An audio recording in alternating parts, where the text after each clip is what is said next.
ก็รู้สึกเหมือนได้ดีท็อกซ์ผิวเลยค่ะสวัสดีค่ะเป็นผู้หญิงอย่าหยุดสวยนะคะเดี๋ยววันนี้ปอจะมาแชร์สูตรมาสก์หน้านะคะที่เพื่อนๆสามารถทำตามกันได้เลยนะคะก็มาดูกันดีกว่าว่าปอมีอะไรบ้างนะคะก็พอจะมีผงนะคะเป็นแบบผงดินสอพองนะคะหรือว่าเพื่อนๆก็สามารถหาซื้อได้ในตามร้านสะดวกซื้อต่างๆนะคะแล้วก็ปอก็จะมีโคลนด้วยโคลนสำหรับมาสก์หน้าโดยเฉพาะนะคะแล้วก็มีน้ำผึ้งนะคะก็แล้วคือถ้าเพื่อนๆเนี่ยไม่มีของเหล่านี้นะก็ไม่เป็นไรนะคะเพื่อนๆอาจจะไปหาโยเกิร์ตก็ได้โยเกิร์ตกลิ่นธรรมชาติเนาะแล้วก็หรือจะเป็นนมก็ได้นะคะหรือจะเป็นอะไรที่มันมีความเข้มข้นหน่อยแต่ว่าพอก็แนะนำนะคะว่าให้ใช้น้ำผึ้งนะคะเพราะว่าน้ำผึ้งเนี่ยจะเป็นตัวที่ช่วยบำรุงผิวหน้าได้อย่างดีเลยนะคะแล้วก็วันนี้กลิ่นที่ปอจะเอามาใช้ก็คือกลิ่นจูนิเปอร์เบอร์รี่ค่ะก็เพื่อนๆสามารถไปดูได้นะคะปอมีทำคลิปไว้เกี่ยวกับสรรพคุณของจูนิเปอร์เบอร์รี่นะคะก็เพื่อไม่ให้เป็นการเสียเวลาเรามาเริ่มกันเลยดีกว่านะคะก็ผงนะคะอาจจะเป็นผงดินสอพองหรือว่าผงที่เพื่อนๆสามารถไปซื้อได้นะคะในร้านสะดวกซื้อนะคะปอก็จะใช้แบบนี้เลยนะคะผสมเลยแบบนี้แล้วก็จะมีโคลนนะคะในการมาสก์หน้าแบบนี้นะคะผสมกันไปเลยค่ะก็แล้วแต่สภาพผิวหน้าของเพื่อนๆนะคะว่าของเพื่อนๆเป็นแบบไหนนะคะแล้วก็ปอจะผสม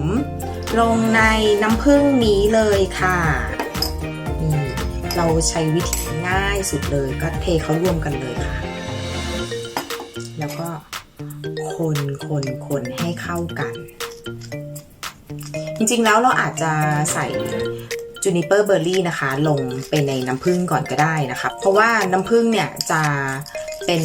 ตัวที่ช่วยคือเข้ากันได้ดีกับ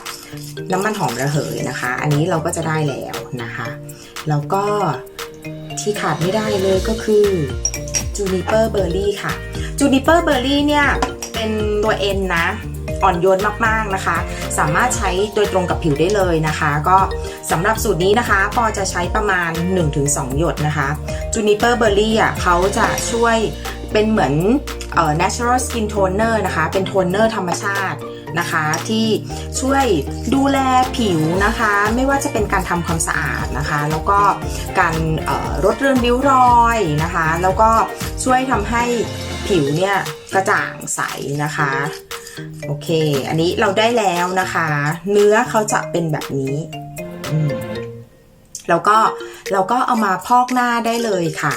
ก็จะพอกหน้าทิ้งไว้ประมาณ15นาทีนะคะก็อย่าพอกนานเกินไปเพราะว่าความชุ่มชื้นเนี่ยค่ะเขาจะไปกับอากาศหมดเนาะก็ให้พอกสักประมาณ15นาทีก็พอนะคะก็เดี๋ยวปอก็จะขอตัวไปพอกหน้าก่อนแต่ว่าปอยังมีอีกหลายๆสูตรนะคะก็ไปดูในท้ายคลิปได้นะคะก็ให้เหมาะกับสภาพผิวหน้าของเพื่อนๆนะคะก็ลองใช้กันดูนะคะแต่ว่าสูตรนี้เป็นสูตรที่ง่ายสุดแล้วค่ะก็แค่มีอาจจะแค่มีน้ำผึ้งนะคะแล้วก็ essential oil นะคะ juniper berry แค่นั้นก็พอค่ะว่าถ้าใครมีขมิ้นก็ใช้ essential oil กลิ่นขมิ้นก็ได้นะคะนี่ง่ายๆเลยค่ะนี่ทาให้ทั่วหน้าเดี๋ยว15นาทีมาเจอกันค่ะมาแล้วก็รู้สึกเหมือนได้ดีท็อกซ์ผิวเลยค่ะก็อันนี้ก็เป็นหนึ่งในสรรพคุณของจูนิเปอร์เบอร์รี่นะคะที่ช่วยทำความสะอาดนะคะเป็นเหมือนการดีท็อกซ์ผิวไปในตัวแล้วก็เป็นการบำรุงด้วยที่สำคัญเลยก็คือใช้น้อยๆแต่บ่อยๆนะคะหวังว่าคลิปนี้นะคะจะเป็นประโยชน์สำหรับเพื่อนๆนะคะก็ถ้าชอบคลิปแบบนี้อย่าลืมกดไลค์กดแชร์กด subscribe และกดกระดิ่งแจ้งเตือนนะคะแล้วก็ขอให้เพื่อนๆมีความสุขกับการใช้น้ำมันหอมระเหยค่ะแล้วเจอกันในคลิปหน้าค่ะบ๊ายบาย